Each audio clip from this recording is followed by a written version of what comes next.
به نام خداوند بخشنده مهربان. احترام زن و شوهر این فرهنگ اجدادی ما هست و این را مستحکم نگه داریم و آیندگان را به این تشویق و ترغیب نماییم. دین مبین اسلام در مسائل عائله‌داری تأکید زیاد کرده است و خداوند عز و جل در قرآن می‌فرماید و عاشرهن بالمعروف، یعنی خداوند عز و جل ما را امر میکند که با همسران خود خوش معامله باشید.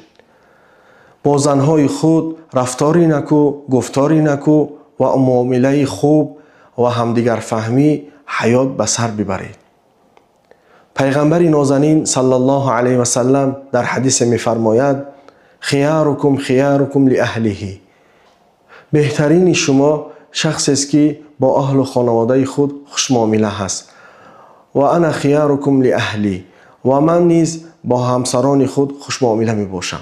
پس مهربانی عائله یک عمل آسان و اجر و ثوابش باشد چنان بزرگ هست. مهربانی سر خوشبختی عائله هست، دلها را نزدیک می کند و زندگی را شیرین. و پیغمبر خدا صلی الله علیه و سلم با اون زنهایی که به شوهرشون اطاعت میکنند و دوست میدارند چنین گفتند: اذا صلت المرأة خمسها و صامت شهرها و حفظت فرجها و اطاعت زوجها قیل لها ادخل الجنة من ای ابواب شئت.